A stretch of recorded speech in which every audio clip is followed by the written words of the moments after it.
Bismillahirrahmanirrahim. Assalamualaikum warahmatullahi wabarakatuh.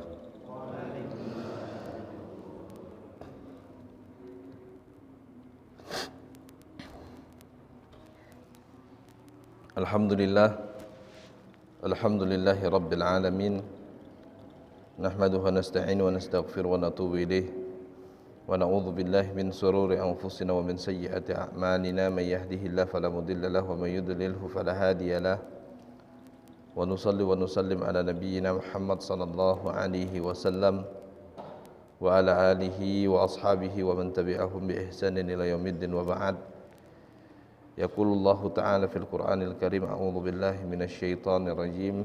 Ya ayyuhalladzina amanu taqullaha haqqa tuqatih wa la tamutunna illa wa antum muslimun. Hadirin jamaah salat subuh yang dimuliakan Allah. Pertama-tama mari kita bersyukur kepada Allah Subhanahu wa taala. Pada subuh kali ini Allah Subhanahu wa taala masih memberikan kepada kita nikmat iman, nikmat Islam, nikmat melaksanakan ibadah salat subuh berjamaah, sehingga kita merasakan manisnya iman. Salawat dan salam semoga tercurahkan kepada baginda Muhammad sallallahu alaihi wasallam. Beliau yang dalam hadisnya beliau mengatakan bahwa kata beliau sallallahu alaihi wasallam, khamsu salawatin katabahunna Allah 'alal ibad man jaa'a bihinna lam yudayyi' minhunna syai'an istighfafan bihaqqihinna kana lahu indallahi ahadun. Nabi sallallahu alaihi wasallam mengatakan salat 5 waktu yang telah Allah Subhanahu wa taala tetapkan atas para hambanya, siapa saja yang mendatangkan salat 5 waktu tersebut atau melaksanakan salat 5 waktu tersebut, maka dia telah memegang janji Allah untuk memasukkan ia ke dalam surga. Maka hadirin yang dimuliakan Allah, bersyukurlah ketika kita dimudahkan oleh Allah Subhanahu wa taala melaksanakan salat 5 waktu pada tiap harinya. Nah, hadirin yang dimuliakan Allah, para asatidz, para jamaah yang dimuliakan Allah, tema kita pagi ini adalah Kitabul Imamah, tentang imamah atau tentang kepemimpinan dalam salat. Jadi bukan hanya dalam kehidupan bermasyarakat saja ada al-imamatu atau ada kepemimpinan, dalam salat juga ada kepemimpinan dan ada pembahasan tentang kepemimpinan dalam salat. Namun sebelum itu ada beberapa hadis yang terkait dengan kitabus salat yang hendak saya sampaikan. Di antaranya adalah marawa al-Imam At-Tirmidzi an Abi Umamah, sebuah hadis yang diriwayatkan dari sahabat Nabi sallallahu alaihi wasallam Abi Umamah. Hadis ini diriwayatkan oleh Abu Umamah ketika Nabi sallallahu alaihi wasallam haji terakhir, fi hajatil wada. Jadi Nabi sallallahu alaihi wasallam dalam haji yang terakhir berwasiat. Abu Umamah mengatakan, sami'tu Rasulullah sallallahu alaihi wasallam yakhutubu fi hajatil wada, faqala ittaqullaha rabbakum wa sallu khamsakum wa sumu syahrakum wa addu zakata amwalikum wa ati'u dha amrikum tadkhulu jannata rabbikum. Nabi sallallahu alaihi wasallam berwasiat dengan 5 hal. Abu Umamah mengatakan, aku mendengar Rasulullah sallallahu alaihi wasallam langsung yakhtub fi hajatil wada. Nabi sallallahu alaihi wasallam berkhutbah pada hari haji yang terakhir. Karena setelah ini Nabi sallallahu alaihi wasallam tidak pernah melaksanakan haji. Dan setelah peristiwa ini Nabi sallallahu alaihi wasallam mangkat, atau Nabi sallallahu alaihi wasallam diwafatkan oleh Allah. Nah, dalam haji yang terakhir ini Nabi sallallahu alaihi wasallam sempat berwasiat. Wasiat beliau yang agung, yang kata beliau, tadkhulu jannata rabbikum. Kalau kalian kerjakan wasiat ini, kalian akan masuk surga Rabb kalian. Ada 5 hal yang kata Nabi SAW jika dikerjakan, maka ini akan menjadi sebab kita masuk ke dalam surga Allah. Yang pertama kata Nabi SAW, dan ingat ini adalah wasiat Nabi pada haji yang terakhir. Bisa dikatakan ini wasiat penting. Yang pertama, ittaqullaha rabbakum. Bertakwalah kalian kepada Allah, Rabb kalian. Dan ini wasiat yang agung. Bertakwa kepada Allah. Dan Nabi SAW pernah juga berwasiat, ittaqullaha haitsuma kunta. Bertakwalah kepada Allah di mana saja kamu berada. Kalau kamu jatuh khilaf, wadbi'is sayyi'atal hasanatamhuha, maka ketika kamu khilaf, jatuh bermaksiat kepada Allah, kata Nabi SAW, iringilah kekhilafan tersebut, kemaksiatan tersebut dengan sebuah kebaikan. Niscaya kebaikan tersebut mampu menghapuskan kesalahan atau kekhilafan kamu tadi. Yang kedua, Nabi SAW mengatakan, wasallu khamsakum. Salatlah kalian, salat 5 waktu kalian. Ya, salat subuh. Hari ini kita mulai salat subuh, zuhur, asar, maghrib, isya.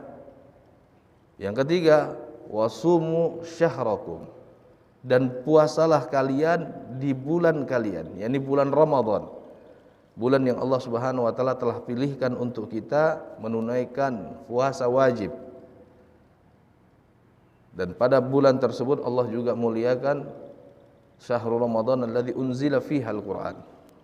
Di bulan tersebut Allah telah pilihkan waktu di mana Al-Qur'an diturunkan. Yang keempat, wa addu zakata amwalikum.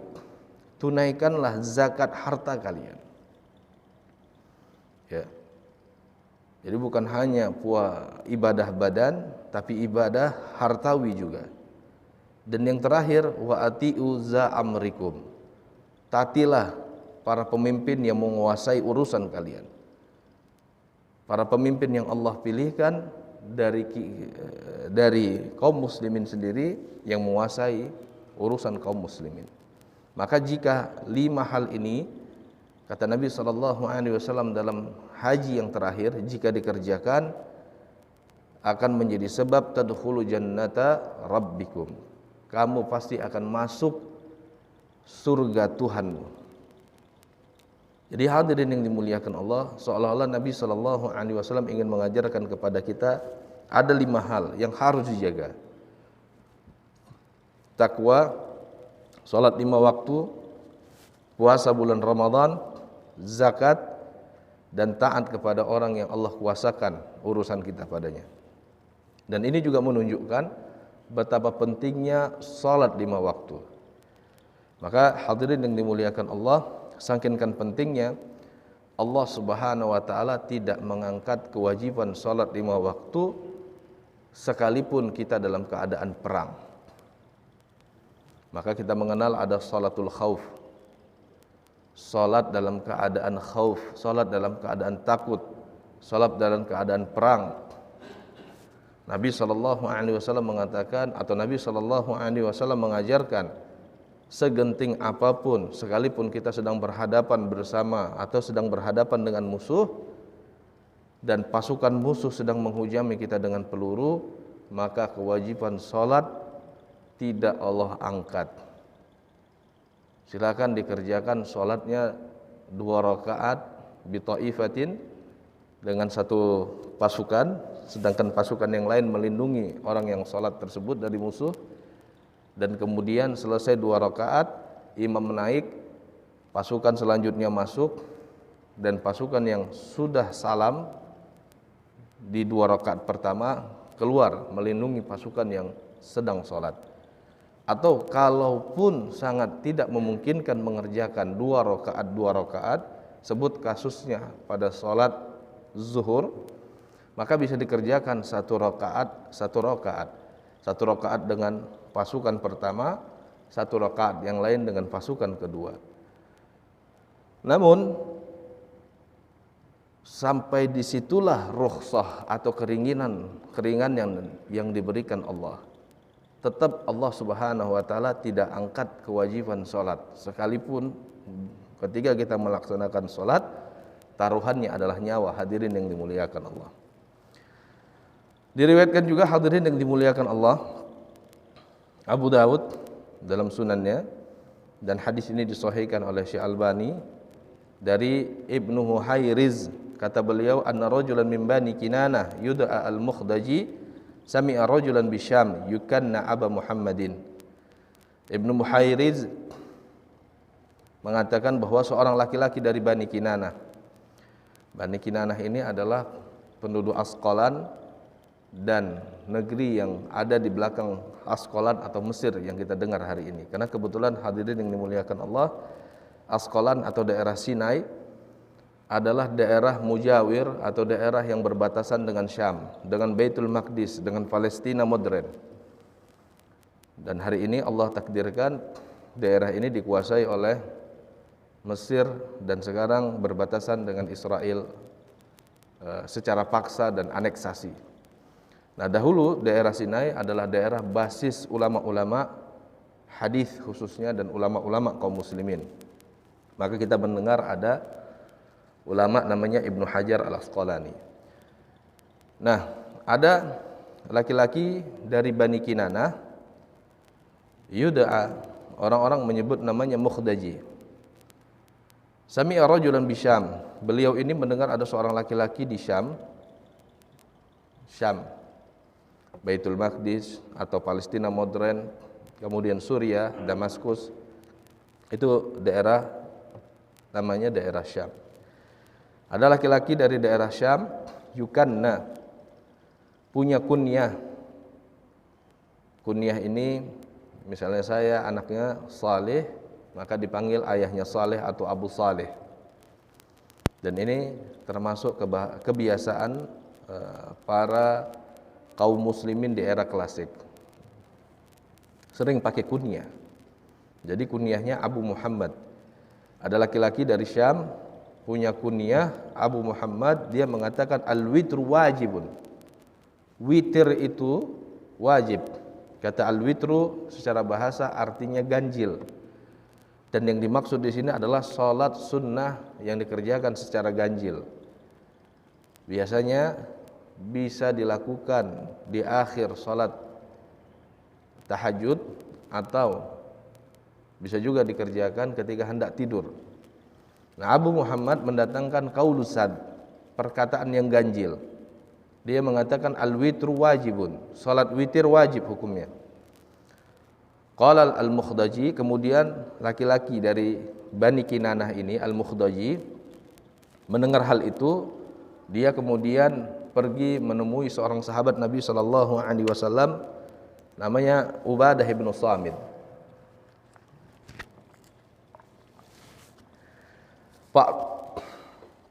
Pak tarattu lahu, maka hal tersebut disampaikan. I'tirad. Al-Mukhdaji kemudian cerita kepada Ubadah bin Samit, ini ada laki-laki, dia punya perkataan ganjil, dia mengatakan salat witir wajib. Pada saat Ubadah bin Samit raihun ilal masjid. Pada saat itu Ubadah bin Samit raih, sedang jalan menuju ke masjid. Al-Mukhdaji mengatakan fa akhbartuhu billadzi qala Abu Muhammad, maka aku mengkabarkan apa yang dikatakan Abu Muhammad, witir wajib. Maka kemudian sahabat Nabi sallallahu alaihi wasallam Ubadah mengatakan kadzabu Abu Muhammadin. Sami'tu Rasulullah sallallahu alaihi wasallam yaqul, Abu Muhammad itu dusta. Karena kata Ubadah bin Samit, aku mendengar langsung Rasulullah sallallahu alaihi wasallam bersabda. Karena memang para sahabat Nabi sallallahu alaihi wasallam selain ketemu langsung dengan Nabi sallallahu alaihi wasallam, mereka memiliki semangat atau al-hirsu dalam mencari ilmu dan mendengarkan Al-Quran yang turun kepada Nabi Muhammad sallallahu alaihi wasallam dan petuah-petuah yang disampaikan Muhammad sallallahu alaihi wasallam. Mereka semangat banget sehingga hadis-hadis tersebut mereka hafalkan. Salah seorang di antaranya Ubadah bin Samit yang kita sedang ceritakan ini. Kata Ubadah, dusta Abu Muhammad. Karena aku mendengar langsung Rasulullah sallallahu alaihi wasallam bersabda, "Khamsu salawatin khamsu salawatin 5 salat katabahunallah Allah Subhanahu wa taala telah tuliskan, Allah Subhanahu wa taala telah tetapkan alal ibad 5 salat waktu ini atas para hambanya. Man jaa bihinna, barang siapa yang mendatangkan salat 5 waktu ini, mengerjakan salat 5 waktu ini, lam yudayyi' minhunna syai'an istighfafan bihaqqihinna, orang tersebut tidak mempersempit atau orang tersebut mengerjakannya tanpa mengurangi hak dari salat 5 waktu tersebut. Kana lahu indallahi ahdun, maka orang tersebut memiliki janji Allah Subhanahu wa taala ayyudkhilahu al-jannah, bahwa Allah Subhanahu wa taala akan memasukkan orang tersebut ke dalam surga. Perhatikan hadirin yang dimuliakan Allah, Nabi sallallahu alaihi wasallam mengatakan, salat 5 waktu yang Allah Subhanahu wa taala telah wajibkan, jika ada orang mengerjakannya dengan benar, tidak mengurangi hak salat 5 waktu tersebut, dalam artian pada pelaksanaannya dikerjakan dengan benar, dengan khusyuk, tidak mengurangi rukun, tidak mengurangi syarat sah salat, maka Allah Subhanahu wa taala berjanji akan memasukkan orang tersebut ke dalam surga. Malam ya'ti bihinna falaysa lahu indallahi ahadun in syaa'a adzabahu wa in syaa'a adkhalahul jannah. Orang yang tidak mendatangkan salat 5 waktu tersebut, maka Allah tidak memiliki janji apapun kepada orang tersebut. Kalau Allah mau, Allah akan azab. Dan kalau Allah mau, Allah akan ampuni dia, Allah masukkan dia ke dalam surga. Maka hadirin yang dimuliakan Allah, harusnya bukan sesuatu yang bukan sesuatu yang susah, bukan sesuatu yang sulit seseorang masuk ke dalam surga jika dia kerjakan hak Allah ini. Karena Allah Subhanahu wa taala punya hak atas hambanya. Ingat apa yang disampaikan Rasulullah sallallahu alaihi wasallam kepada Muadz. Ya Muadz, atadri ma haqqullah 'alal ibad? Muadz, tahu enggak engkau hak Allah atas hambanya? Dan sebaliknya, hak hamba atas Allah. Muadz mengatakan Allah dan Rasulnya yang lebih tahu. Kata Rasulullah, hak Allah atas para hambanya ayya'buduhu wa la yusyriku bihi syai'a. Hambanya wajib beribadah kepada Allah dan tidak mempersekutukan Allah dengan apapun dalam ibadah kepada Allah.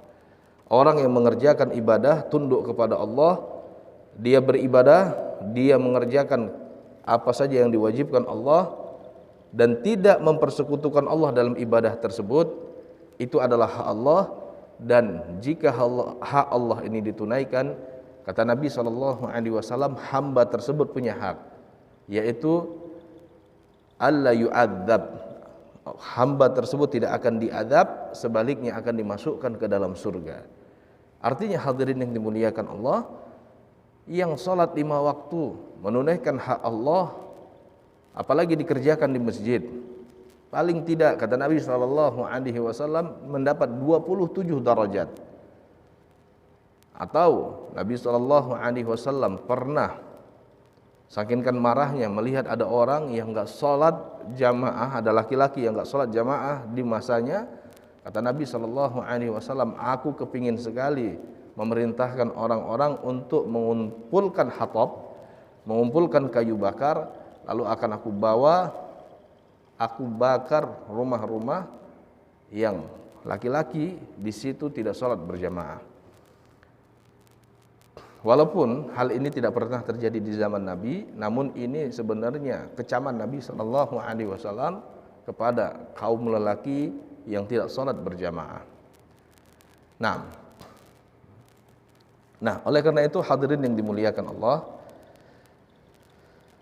sederhana, ternyata salat 5 waktu apalagi dikerjakan secara berjamaah akan menyebabkan seseorang masuk ke dalam surga. Bahkan dalam sebuah riwayat hadisnya sahih dalam kitab Sahih Bukhari dan Sahih Muslim diriwayatkan dari Abu Hurairah, beliau mendengar langsung Rasulullah sallallahu alaihi wasallam bersabda, "Ara'aitum law anna naharan bi ahadikum yaqtasil fihi kulli yawmin khamsan ma taqulu dzalika yubqi minad darnihi?"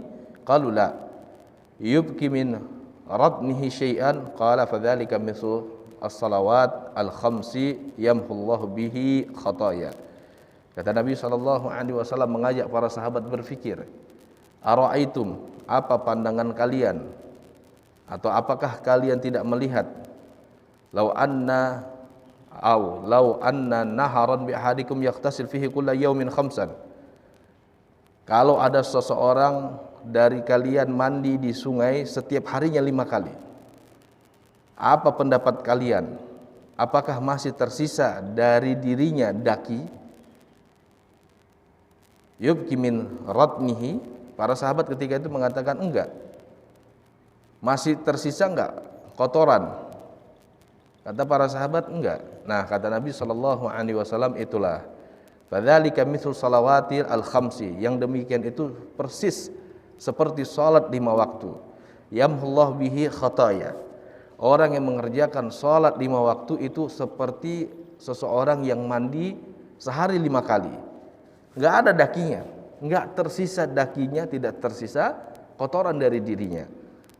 Allah akan menghapuskan kesalahan-kesalahannya, Allah akan menghapuskan kekhilafan-kekhilafan-nya, Allah akan menghapuskan dosa-dosa kemaksiatannya. Apalagi hadirin yang dimuliakan Allah, jika hal tersebut dikerjakan secara berjamaah di masjid. Ya, sebagaimana yang diajarkan Nabi SAW kepada para sahabat. Sehari 5 kali para sahabat ketemu Nabi SAW di masjid. Maka sehari dalam 5 kali para sahabat dicas imannya, diberikan petuah, diberikan taklimat, pengajaran-pengajaran. Itulah sebabnya para sahabat Nabi SAW begitu dekat dengan Allah Subhanahu wa taala, sehingga diriwayatkan dalam Sahih Muslim, Hanzalah pernah datang kepada Abu Bakar. Kata Hanzalah, "Ya Abu Bakrin, wahai Abu Bakar, Hanzalah munafik." Kemudian ditanya oleh Abu Bakar, "Mengapa?" Kata Hanzalah, "Hanzalah ini kalau sudah jauh dari Rasulullah, kalau sudah tidak mendapatkan petuah-petuah dari Rasulullah, maka semangatnya berkurang." Kata Abu Bakar, kalau begitu juga Abu Bakar munafik. Akhirnya kedua orang tersebut datang menemui Nabi SAW. Mereka mengatakan, "Ya Rasulullah, kami ini munafik." Bagaimana tidak? Kalau kami bersama engkau ya Rasulullah, kami semangat, ibadahnya semangat, imannya naik. Tapi kalau kami sudah jauh dari dirimu ya Rasulullah, semangatnya berkurang. Nah, kata Rasulullah SAW, begitulah, saatan. Ada saatnya seseorang semangat dan ada saatnya seseorang tidak semangat. Namun yang jadi pelajaran hadirin yang dimuliakan Allah dari hadis ini, para sahabat sehari paling tidak ketemu dengan Rasulullah 5 kali, dan itu di masjid. Itulah yang menyebabkan para sahabat selalu semangat beribadah kepada Allah. Sehingga diriwayatkan Abu Bakar, hadirin yang dimuliakan Allah, membuka fajar dengan sholat malam, rutin sholat malam. Kemudian sholat berjamaah bersama Rasulullah di masjid. Menjelang pagi Abu Bakar sudah membuka hari-harinya dengan ibadah, dengan duha, dengan sedekah, dengan silaturahmi. Hidupnya barokah banget. Tidak sedikit pun kekurangan dari kehidupannya. Allah Subhanahu wa taala berikan keberkahan. Bersama dengan itu Allah datangkan ketenangan dan harta kepada Abu Bakar. Nah, selanjutnya hadirin yang dimuliakan Allah, babul imamah. Rawa Abu Mas'ud Al-Badri anna Rasulullah sallallahu alaihi wasallam qala, "Ya ummul qaum aqra'uhum li kitabillah." Oke. Diriwayatkan dari Abu Mas'ud Al-Badri, sahabat Nabi sallallahu alaihi wasallam, bahwa Rasulullah sallallahu alaihi wasallam mengatakan, "Ya ummul kaum," yang mengimami kaum, aqra'uhum li kitabillah, orang yang paling aqra', orang yang paling bisa membaca kitab Allah. Kenapa demikian, hadirin yang dimuliakan Allah? Al-Imam Al-Khitabi dalam Ma'alimus Sunan mengatakan, karena dahulu orang-orang Arab yang masuk Islam mayoritas mereka adalah al-ummiyun. Mayoritas mereka adalah orang yang tidak bisa membaca. Jadi jika ada orang yang bisa membaca dan paling bisa membaca Al-Quran, maka Nabi SAW tetapkan mereka lah yang berhak untuk menjadi imam dan mengimami kaum. Fa in kanu fil qiraati sawa, jika kemampuan mereka dalam membaca Al-Quran sawaun, ternyata sama. Jadi dalam satu masjid ada 10 orang hafiz Quran misalnya, atau ada 10 orang kemampuan qiraatul Qur'annya sawa, kemampuan baca Qur'annya sama, fa'alamuhum bis sunnah, maka yang paling berhak di antara mereka yang mengimami kaum adalah orang yang paling paham, orang yang paling berilmu dengan sunnah Nabi sallallahu alaihi wasallam, dengan ajaran Nabi dan dengan pelaksanaan salat atau pelaksanaan ibadah salat. Orang yang paling afqah, paling faqih. Fa in kanu fi sunnati sawa, dan ternyata jika dalam sunnah, dalam kefikihan, dalam ilmu sama, fa aqdamuhum hijratan, maka yang paling pertama hijrah. Jadi ternyata kemampuan baca Qur'annya sama, sebut secara umum sama, walaupun mungkin tidak diuji berapa juz hafalannya. Namun secara umum si Ustadz Fulan, sebut misalnya di zaman kita ya, Ustadz Fulan bacaannya bagus, Ustadz Fulan sana juga bagus, sama kemampuannya.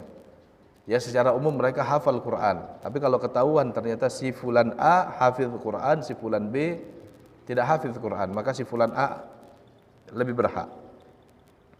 Kalau ternyata kemampuan baca Al-Qur'annya sama, maka kemudian yang paling faqih, yang paling a'lam bis sunnah, yang paling tahu dengan sunnah Nabi SAW, dan dalam hal ini yang paling faqih dengan fikih salat, yang paling paham dengan ilmu tentang salat.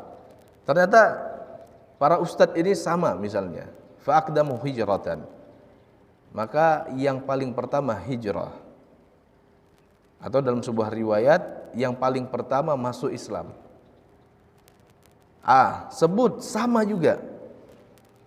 Maka kata Nabi SAW, fa in kanu fi hijrati sawa fa aqdamuhum sinnan, maka yang berhak mengimami adalah yang paling tua usianya.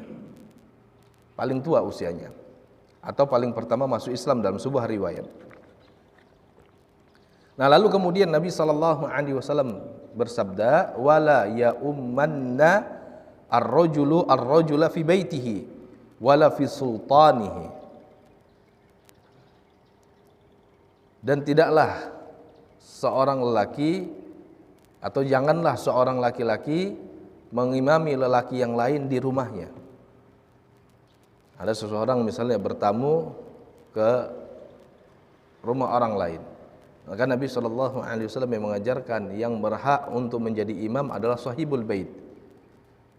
Termasuk juga misalnya di sini ada Ustadz Mustaqim misalnya, ketua DKM, maka beliau itu lebih berhak untuk menjadi imam daripada ustadz yang datang dari komplek lain gitu. Dalam hal ini misalnya saya, kecuali beliau yang dorong. Kalau udah didorong susah, mundur juga dah susah. Begitu juga wala fi sultanihi, tidak dalam kekuasaannya. Maksudnya apa ini, Pak?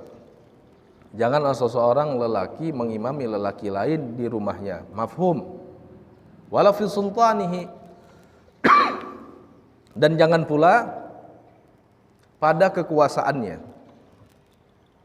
Apa ini maksudnya?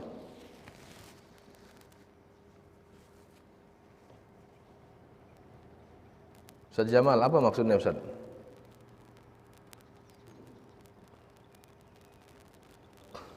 Ya. Dalam Fathul Bari dan dalam kitab-kitab syarah hadis yang lain dikatakan maksudnya adalah janganlah seseorang mengimami orang lain pada kekuasaannya. Misalnya adalah ini dahulu, kalau sekarang susah dicari.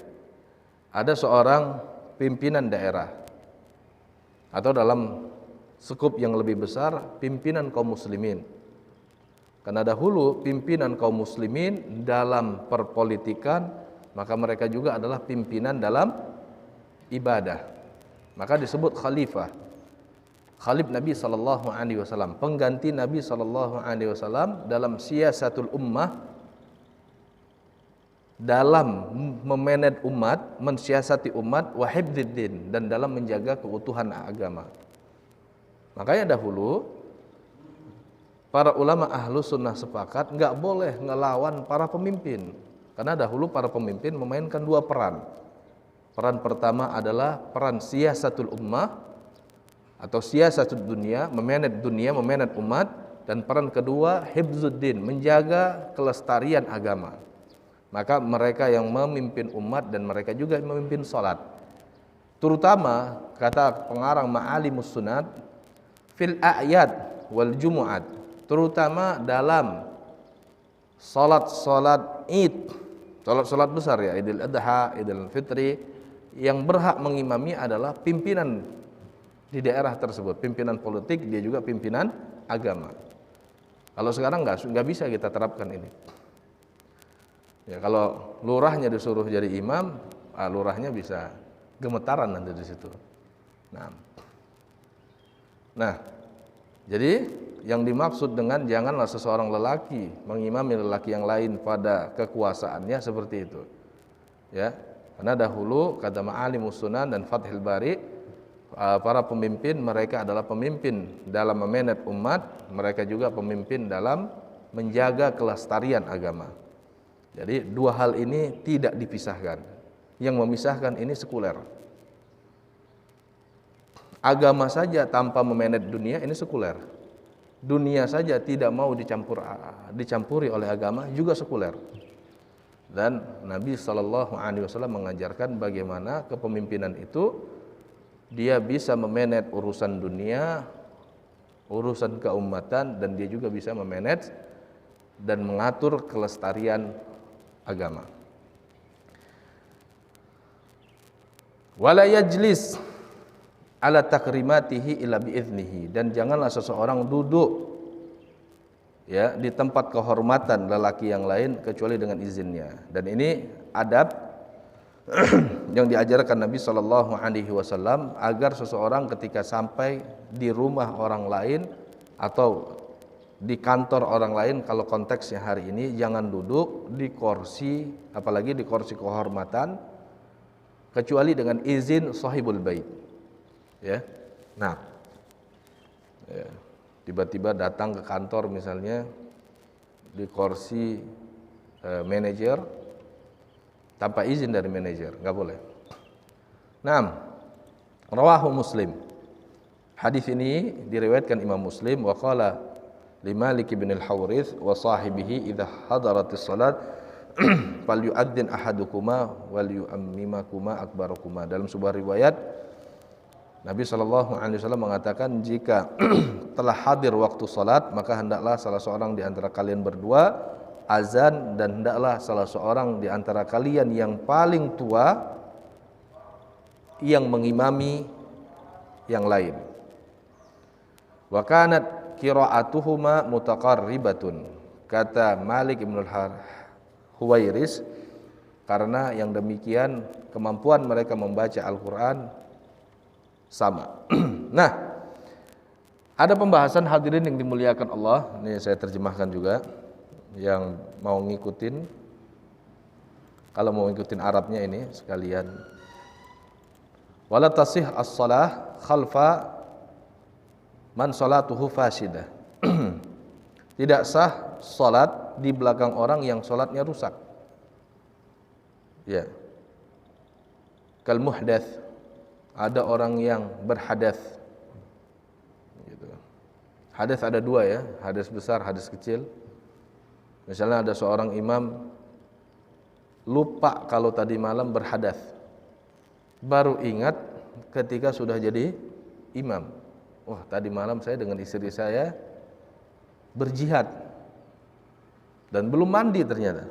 Atau kalaupun mandi tidak diniatkan, udah mandi segar-segar sampai masjid baru ketahuan atau baru keingat, oh ternyata mandinya belum diniatkan untuk raf'ul hadas, untuk mengangkat hadas. Kan sering itu terjadi, udah mandi, udah segar, udah pakai baju, baru keingatan, ternyata tidak pakai niat tadi, tidak diniatkan untuk raf'ul hadas.